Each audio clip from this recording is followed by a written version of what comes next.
الحمد للہ رب العالمین والعاقبۃ للمتقین والصلاة والسلام علی سید الانبیاء والمرسلین اما بعد اعوذ باللہ من الشیطان الرجیم بسم اللہ الرحمن الرحیم فمن زحزح عن النار وادخل الجنة فقد فاز وما الحیاة الدنیا الا متاع الغرور صدق اللہ العظیم۔ معزز سامعین، دنیا میں رہتے ہوئے ہمیں سب سے زیادہ جس چیز کی فکر کرنی چاہیے وہ یہ ہے کہ ہمارا خاتمہ ایمان پر ہو جائے، ہمارے والدین کا خاتمہ ایمان پر ہو، ہماری اولاد کا خاتمہ ایمان پر ہو، بلکہ پوری امت کا خاتمہ ایمان پر ہو، ہم ایمان سے محروم نہ ہو جائے، اس کی سب سے زیادہ ہمیں فکر کرنی چاہیے۔ میرے دوستو، اگر ہمیں ایمان مل گیا تو ہمارے لیے جنت ہے، اللہ حفاظت فرمائے۔ اگر ایمان سے محروم ہو گئے تو پھر میرے دوستو یاد رکھنا وہ ہمارے لیے جہنم ہے۔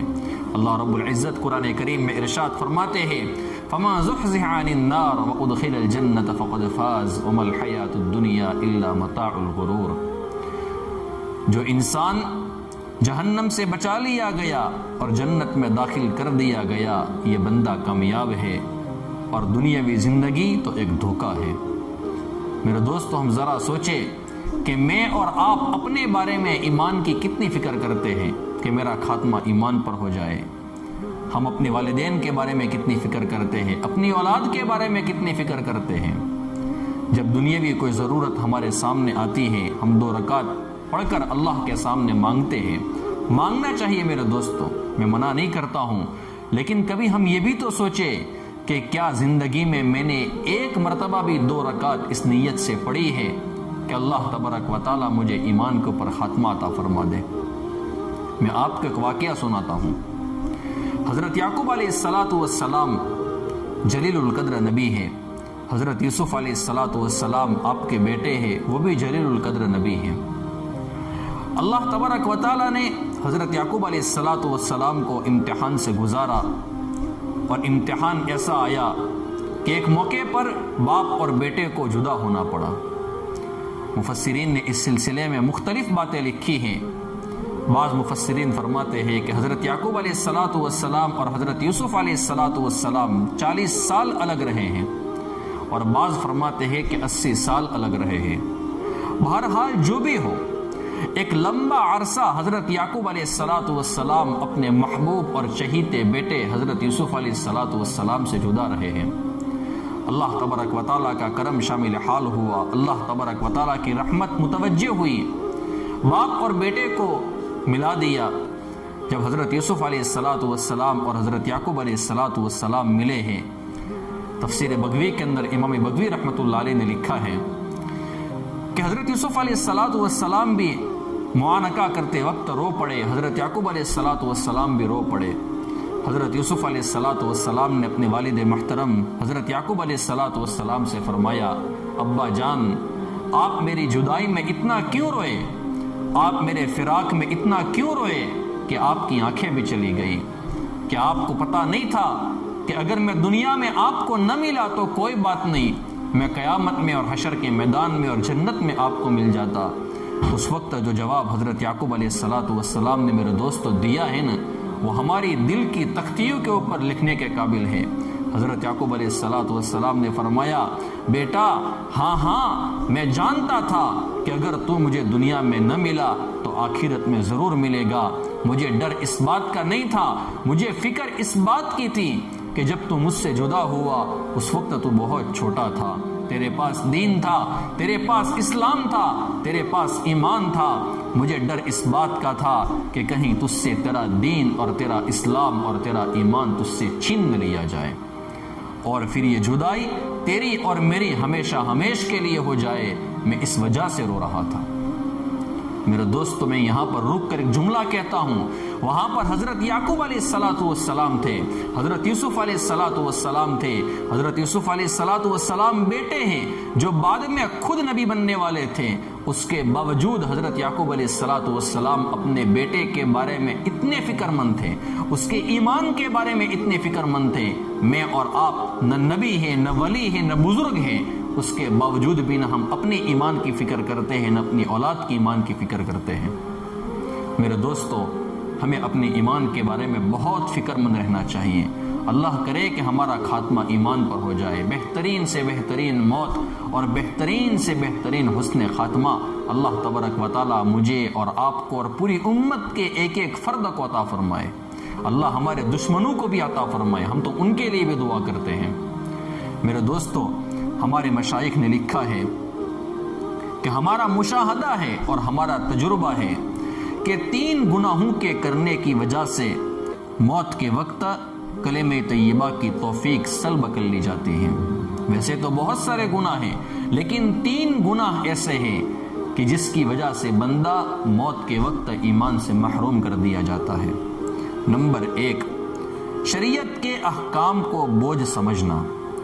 احکام شریعت کو بوجھ سمجھنا اور ان احکام کو عمل کے قابل نہ سمجھنا موت کے وقت ایمان کے سلب ہونے کا باعث بن جاتا ہے۔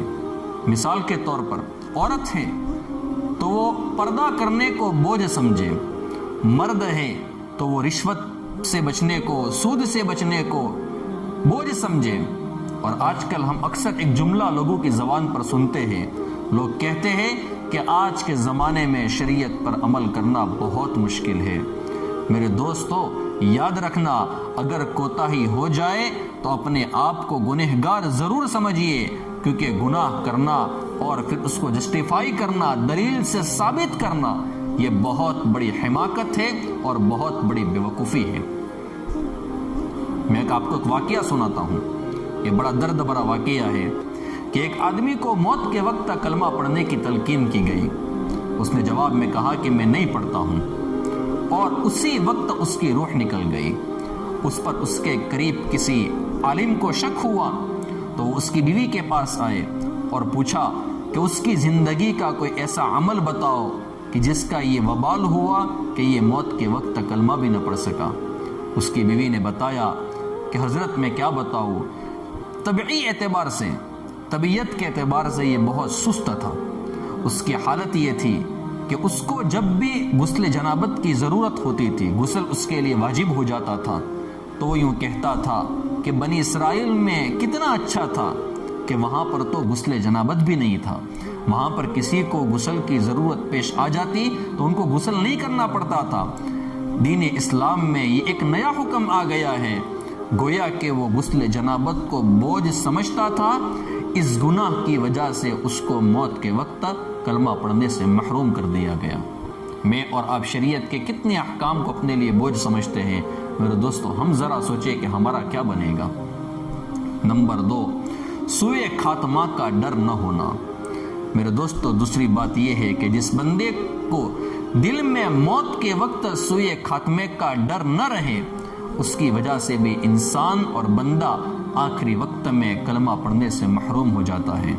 بندہ جتنا بھی نیک ہو، متقی ہو، پرہیزگار ہو، اس کے دل میں یہ ڈر ضرور رہنا چاہیے کہ پتہ نہیں موت سے پہلے میرے ساتھ کیا بنے گا۔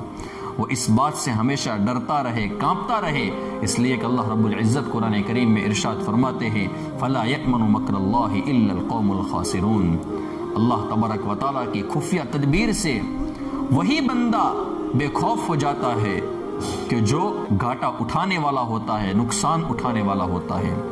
تو مومن کبھی بھی اللہ رب العزت کی تدبیر سے بے خوف نہیں ہو سکتا ہے، وہ سارے عمر ڈرتے اور کانپتے گزارتا ہے کہ پتہ نہیں میرا کیا بنے گا۔ نمبر 3، نعمت اسلام پر شکریہ ادا نہ کرنا۔ اگر انسان اور بندہ نعمت اسلام پر شکریہ ادا نہ کرے تو اس کی وجہ سے بھی آخری وقت میں کلمہ پڑھنے کی توفیق سلب کر لی جاتی ہے۔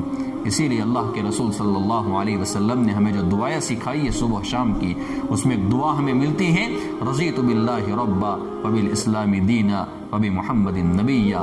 میں اللہ کو رب ماننے پر، اسلام کو دین ماننے پر اور محمد صلی اللہ علیہ وسلم کو نبی ماننے پر راضی ہوں۔ گویا ہم اپنے دل میں یہ سوچا کریں کہ الحمدللہ ثم الحمدللہ، ہم اس بات پر خوش ہیں کہ اللہ رب العزت نے ہمیں اسلام کی نعمت عطا فرمائی ہے۔ میرے دوستو، ہم ہمارے لیے، ہمارے والدین کے لیے، ہمارے اہل و عیال کے لیے، ہماری اولاد کے لیے اور پوری امت کے لیے دعا کرتے ہیں کہ اللہ تبارک و تعالی ہم سب کو ایمان کے اوپر خاتمہ عطا فرمائے۔ آمین یا رب العالمین۔ وآخر دعوانا ان الحمد للہ رب العالمین۔